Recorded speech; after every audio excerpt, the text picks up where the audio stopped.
guys. So yun guys.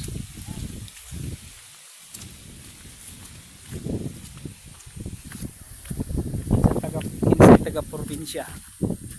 Asa to na lugar.